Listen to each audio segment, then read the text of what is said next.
Como um primeiro exemplo, eu peguei esse exemplo do livro adaptado lá do Beer Johnson, que ele fala assim: um guindaste fixo tem uma massa de 1.000 quilos e é usado para suspender um caixote de 2.400 quilos. O guindaste é mantido na posição indicada na figura por um pino no ponto A, apoio fixo, e um suporte basculante no ponto B, apoio móvel. O centro de gravidade do guindaste está localizado no ponto G. Determine as componentes das reações em A e B. Para isso, adote G igual a 9,81 metros por segundo ao quadrado. Então aqui está o esquema do guindaste. No ponto A eu tenho um apoio fixo, significa que ele proíbe o movimento do ponto A tanto na direção vertical como na direção horizontal. E no ponto B eu tenho um apoio móvel, então ele proíbe o movimento desse ponto B na horizontal, mas permite que esse ponto B se desloque na vertical. Então, o primeiro passo é a gente desenhar o nosso diagrama de corpo livre. Então, dado esse nosso desenho, eu vou identificar quais são os nossos eixos de coordenadas x e y e vou desenhar o meu diagrama de corpo livre.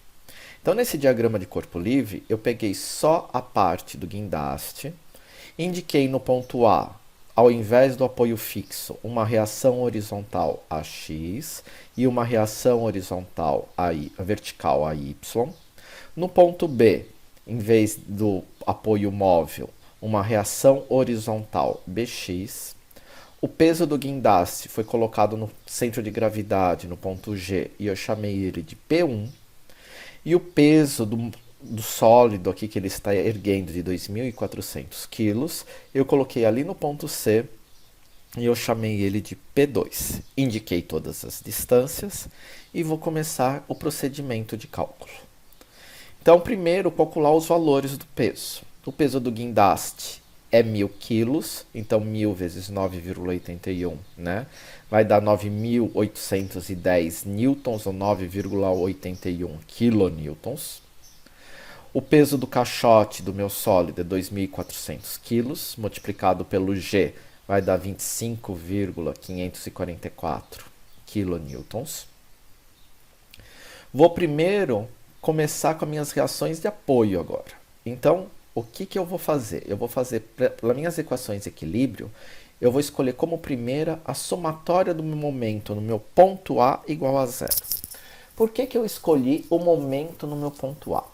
Porque toda vez que eu tiver uma força que passa por esse ponto, o momento dessa minha força é igual a zero. Como meu AX e meu AY passam pelo meu ponto A, eles não vão causar momento no meu ponto A. O momento dessas duas forças vão ser iguais a zero, então elas vão sumir. Então a única força que eu vou ter incógnita que pode causar momento no meu ponto A é o meu Bx. Então a somatória do momento no ponto A igual a zero é uma boa alternativa para a gente já conseguir determinar direto o valor do meu Bx. Então, fazendo esse momento, o que eu vou ter? Eu vou ter força horizontal Bx vezes a distância vertical de Bx até chegar no ponto A, que vale 1,5. Se eu segurar o ponto A e tentar empurrar o meu guindaste, ele vai girar no sentido anti-horário. Então, ele vai ser positivo.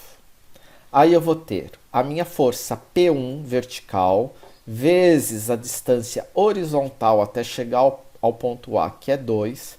Se eu segurar ali no meu ponto A e tentar girar o meu guindaste com essa força P1, ela vai girar no sentido horário, então ela é negativa. E a minha força P2 vezes a distância perpendicular para chegar no ponto A, que é o 2 mais os 4 metros, então 6. De novo, segurei no ponto A, tento girar a minha estrutura, ela vai girar no sentido horário, então vai ser negativo, igual a zero. Como eu tenho o valor de P1 e o valor de P2, eu vou determinar o meu valor de Bx. E acho que meu Bx vai ser mais 107,256 kilonewtons. Como ele deu positivo, né, esse Bx, que significa que eu coloquei ele apontando para a direita, ele ele é apontando para a direita, ele não tem o sentido contrário, então eu indiquei a setinha para a direita para indicar o sentido do meu BX. Utilizei essa equação de equilíbrio, posso utilizar a outra equação, que é a somatória das forças horizontais igual a zero. Como força horizontal aqui, eu tenho o meu BX apontando para a direita, então ele é positivo, e eu tenho o AX apontando para a direita, também é positivo, e ele é igual a zero. Como eu tenho o valor do BX, eu descubro que o meu AX é igual a menos 107,256. Ou o AX é 107,256. Como eu adotei ele para a direita e ele deu negativo, significa que o sentido correto dessa minha força é para a esquerda. Toda vez que eu obter, então, uma reação de apoio com um sinal negativo, significa que o sentido que eu adotei no meu diagrama de corpo livre estava errado. O sentido correto é o contrário. E por último, eu faço somatória das forças verticais igual a zero, né, com para cima para um positivo. E eu vou ter o quê? Eu vou ter o meu AY positivo, o meu P1 negativo e o meu P2 negativo. Aqui o professor colocou sinais errados, tem que estar ao contrário. Substituindo esses valores, eu vou ter o quê? Meu AY igual a 33,354 kN positivo apontando para cima. Né? Corrijam ali que tanto o meu P1 como o meu P2, eles têm sinais negativos ainda. Entenderam? Se surgiu alguma dúvida, volte o vídeo e tente acompanhar o exercício novamente. No próximo vídeo, apresentaremos mais exemplos de equilíbrio de corpos rígidos em duas dimensões. Obrigado.